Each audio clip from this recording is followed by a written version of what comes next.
Welcome back to Forza Motorsport 7. It's been a while, but I have a challenge. A very simple challenge, but a challenge nonetheless. You see, back in 1988, Peugeot just hit 254 miles an hour down the Muslanne Straight at Le Mans. And this freaked people out, because that was a speed record never seen before or since, and people realized that if you crashed at 250 miles an hour, you were just dead. Simple as that. So, plans were put in place to install chicanes, and they did. And they were run into 1990, 24 Hours of Le Mans. And ever since the chicanes were put in place, the car's average top speed has never been more than 210 miles an hour. Because the 3-mile straight was cut into thirds by these two chicanes, which means you can't get up to enough speed, simply. Except for one time. You see, in a Nissan Group C car in 1990, outqualified the utterly dominant Porsche 962 by an unbelievable 6 seconds dead, and outqualified his teammate by a further 6.5 seconds. How did it do this? Well, as it was going for its qualifying run, the turbo pressure system malfunctioned. And basically it meant it had an unrestricted airflow into the turbocharger, which meant an estimated 1,080 brake horsepower, instead of the 700 it was supposed to have. And that meant, even with the chicanes when it was run at 1990, the Nissan hit 238 miles an hour. 238 miles an hour! In 1990, with the Le Mans chicanes. That is a speed record unbroken to this day. It was on complete accident. Which got me thinking. Since it is the 30th anniversary of that record being set, what if we try and beat it? And the first car of the day is an interesting one, the 1970 Corvette ZR1 Hot Wheels edition. I was just scrolling through the car list and I thought, that's pretty aerodynamic, plus it's a bit different here on here. And this is quite a powerful car, almost 1,200 horsepower in this V8 monster. And it was actually very good. 219 miles an hour was indicated down the first third of the Muslanne Straight. Now I should say, the first third is where you're going to be fastest pretty much, because it has about a 100-mile-an-hour run-up. No other corner gets like that. Not the chicanes afterwards, not the end straightaway after the first kink. The first bit on the Muslanne is where you're going to get your speed. And the Corvette is very good. It's not the best in terms of aerodynamics. The front end does want to lift up, but 219 is not bad. It's a very good starting position, but we are also a fair way off the 238 that the Nissan did, so we're going to need a bit different of a vehicle. The next vehicle is a bit of an oddball. This is a Lancia 037. Yes, it has the aerodynamics of a barn, and it has a bunch of very bright spotlights on the front. However, it was actually a pretty decent choice. It reached, with less than 900 horsepower, mind you, 223 miles an hour. Now I know you're looking at the massive braces of spotlights on the front thing, that can't be aerodynamic. Fun fact, that doesn't affect the aero, according to Forza anyway, of any kind. The top speed stayed exactly the same, and I thought, if I can have 1,000,000 spotlights on the front of my car without negatively affecting the speed, I'm gonna put 1,000,000 spotlights on the front of my car. So, I was pretty pleased. I never expected it to do very well, because it is just a bit boxy. However, it did far better than I expected. And 223 miles an hour is not bad at all. Alright, that's... granted, it's still 15 miles an hour slower than our target, but it's not bad. The next car is quite the oddball, the Porsche 804. They're one of their very few open wheelers they ever made. Their only Grand Prix win is actually in this car. And this is an interesting one because it can only have 330 horsepower. That's it. And yet it reached 224 miles an hour. It has a third. It has almost a sixth of the power of some of these cars that we'll see later on, and it hit 224 miles an hour. That is aerodynamics in action. I couldn't get an engine. There's no engine slot for this vehicle, so you're stuck with the supercharged. I think it's a 4-cylinder. I think is the 804. I don't remember, but it can only get about 300 horsepower. The reason I picked this vehicle is because with just 180 horsepower, it could do 170 miles an hour. And I thought, that's some pretty good aerodynamics. It just doesn't have enough power. If you could put the 4-cylinder rally engine with 600 horsepower in this, it would absolutely fly. I mean, it would hit 250 probably. But you can't. So you're stuck with 300 horsepower, which for the power to speed ratio is off the scale in this vehicle. Unfortunately, we're not going for that. We're going for 238 miles an hour. And we are sadly 14 miles an hour short, but the Porsche gave it one hell of a good effort.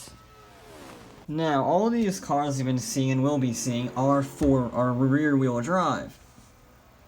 But the only rule was it couldn't be all-wheel drive.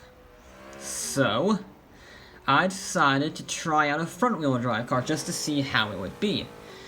And I ended up with this, the 2009 Ford Focus RS, because this can have a 6.2-liter twin-turbocharged V8, making 1,063 horsepower.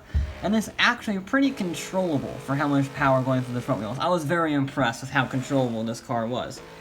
And we did go faster, 228 miles an hour is what the Focus achieved, which I gotta say, for being front-wheel drive, is pretty darn good.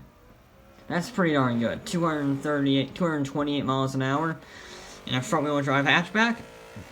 Now, granted, it's a V8 twin-turbocharged front-wheel drive hatchback, but it's still a front-wheel drive hatchback.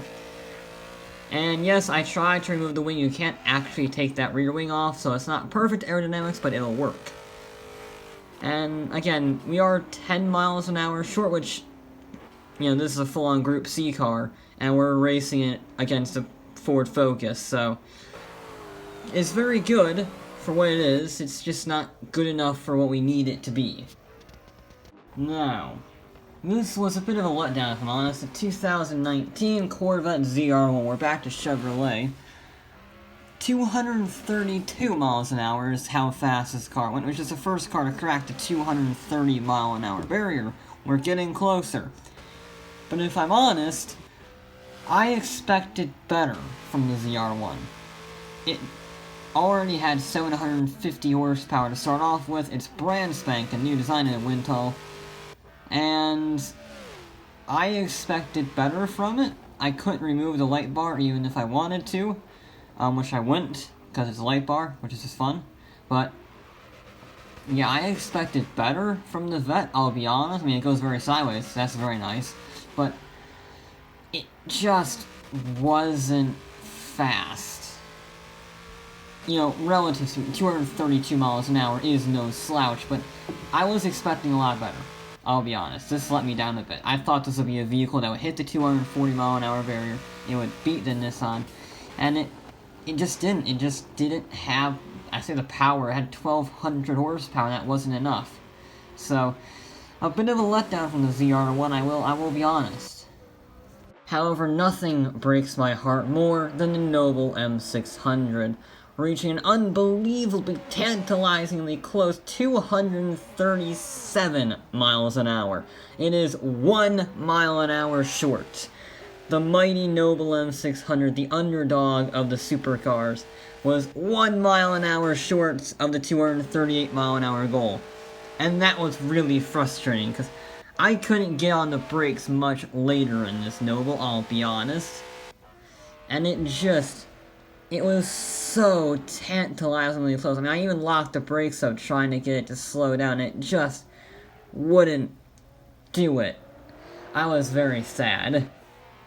Because I love the Noble. The Noble is a brilliant car. It just wasn't there. Maybe if you get a gear change 100% perfect with an absolutely brilliant run onto it, maybe. But it's just so tantalizingly close, I couldn't get it to the top speed. That one irked me, because I really thought this would be the vehicle that hit at least equal the Nissan. And it was 1 mile an hour short. It was so close. But alas, even the mighty Noble M600 could not beat that Group C Nissan.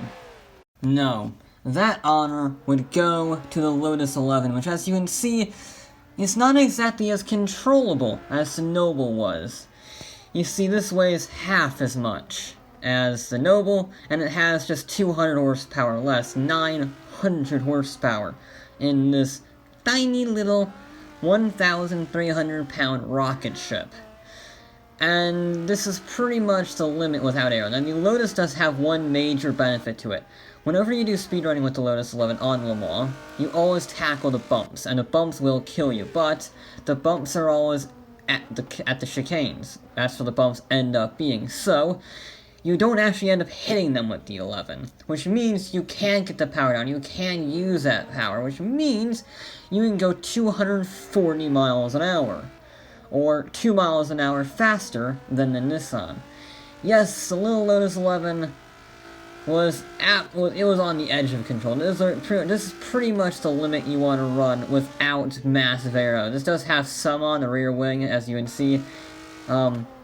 That's pretty much the limit of drivability, that Lotus right there. Because it was sketchy, but you know what? It hit it. It hit the mark, 240. That was completed terrifyingly, but the Lotus did it. Which is interesting, because just 3 miles an hour further down the road is the Jaguar D-Type. Now, the D-Type is the fastest car, I think, in this game, like 275 miles an hour or something like that. But that's with an all-wheel drive model. And this is rear-wheel drive, which means it's not quite as controllable. This one, again, has 1,200 horsepower in it. Weighs a little bit more than the Lotus, but pretty much everything weighs more than the Lotus. And I thought it would do, I thought it would do better. It's very good, 243 miles an hour, but it's nowhere near as composed as the cars you will see later on. It's better than the Lotus. That's not saying much, but it is better than the Lotus. And yeah, it's all about the traction. You're trying to get power down on that first entrance to the chicane, or the first entrance to the straightaway, sorry. And it just, you can't go full throttle. You have to go like 80%, 70%. And that means you don't get up to speed faster, which means that you run out of road, basically. This thing can do 275 miles an hour, but not here, on this straightaway. So, that is the issue with the D-Type, and that is why it only hits 243 miles an hour, the slacker. We have the Bug-Eye next, the TVR Speed 12 concept.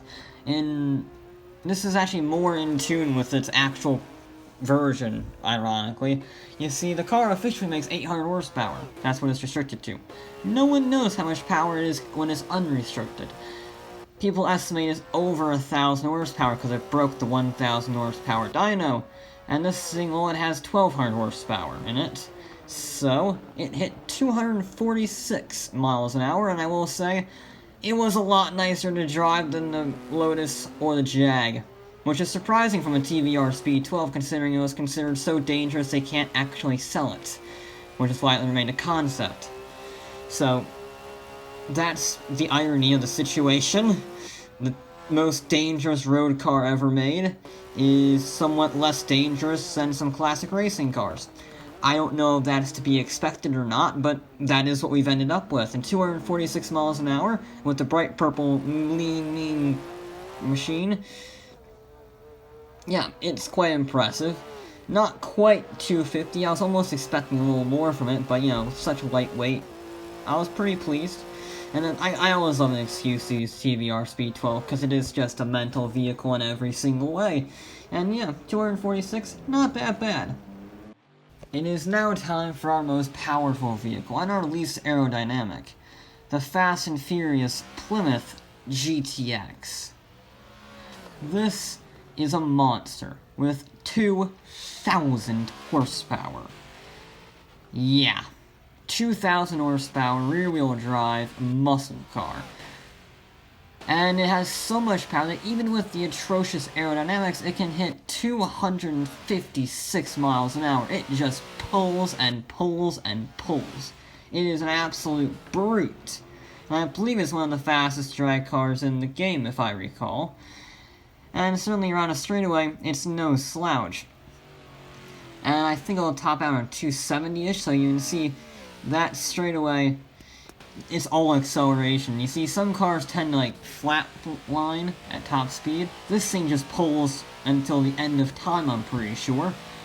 It's what 2,000 horsepower will do for you, what can I say? If you had this 2,000 horsepower engine like a Charger Daytona, or something like that, it would probably hit 300 miles an hour, but since the aerodynamics are so bad, it only hits 260. But again, 256 miles an hour in a classic muscle car is no slouch. Now I should say, there is technically another air quotes straightaway on this track.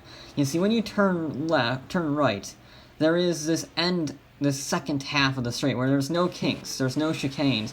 There are just two very fast, high-speed, flat-out corners, where I thought I might be able to get some speed out of it. So I kept going with this car, and things got really scary. That was a 240 mile an hour two-wheel drift. Yeah. That's when I realized I probably shouldn't be taking these style cars around that corner at that speed. Next up is an interesting one, the Alfa Romeo 155 Stradale. And as you can see, it's not exactly very controllable. Now, these things have been known to be incredibly fast. Heck, they have 1,200 horsepower, so much so that they wheelie. Now, that's at slow speeds, and I thought, well, that's just at slow speeds. Because I was trying to run this initially without aero. Because obviously aero slows you down. And then I realized that probably wasn't the best idea, because that is 200 miles an hour around the corner, hits the wall, and that's a wheelie drift. Yeah, that's a really big wheelie.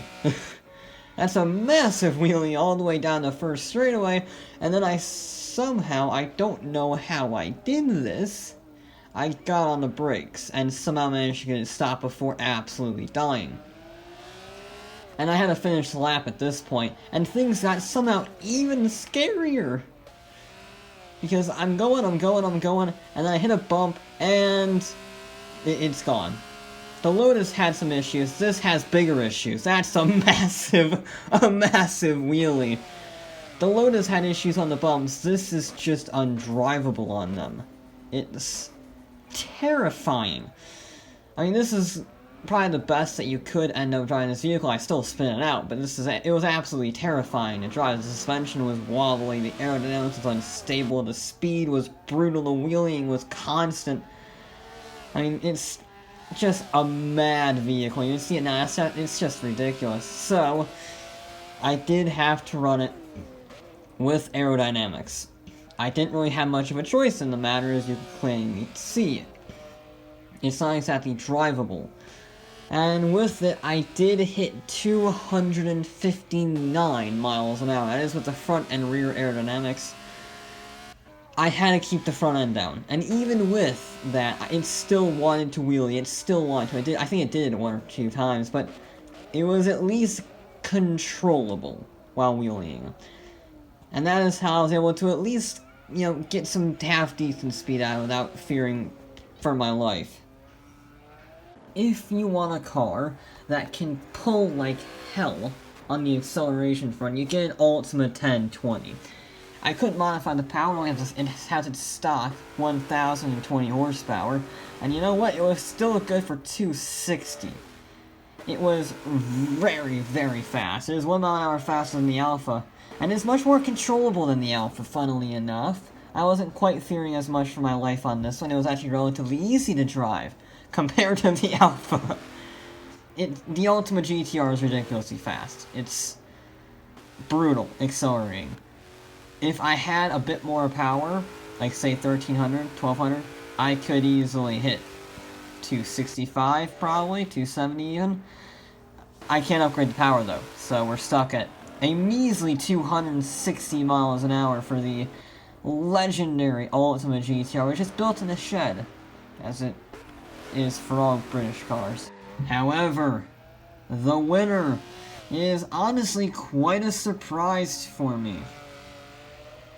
The Nissan R390 it's kind of poetic in a way. A GTR is what we're trying to beat, and a Nissan is what we're end up beating the Nissan with. It's kind of bizarre. Anyway, this has 1,070 horsepower from a V12 engine, and it is pulling hard. To be fair, this is designed for Le Mans. We're at 250 already, hitting 260 now, and we're getting on the brakes at 262 in the Nissan. I picked this as kind of a Nissan competes against a Nissan. It's kind of poetic. And it's also, it's a road-going version of a Le Mans car, you know. It seems fitting, it seems poetic, and it absolutely annihilated everything. This was the second car I built, okay? This is the second car I built. And nothing could touch it. I had very high hopes when I saw this car hit 261 on my second run. And nothing could beat it. The Ultima and the Alpha got very close. I also tried the Koenigsegg and a few others, and nothing could beat this. I don't know what it was about this car, but something could absolutely just pull. It never stopped accelerating this thing. It was brutal. It had the traction, it had the handling, had the brakes to take all of that speed, and the power just kept on going. I don't know what it was about it, but it was so freaking fast. I was stupidly surprised by it. Pleasantly surprised. So there you go. A Nissan held the record, and now a Nissan holds the record yet again. But that is going to be it though for this episode of Forza Horizon 4. We'll be back with more.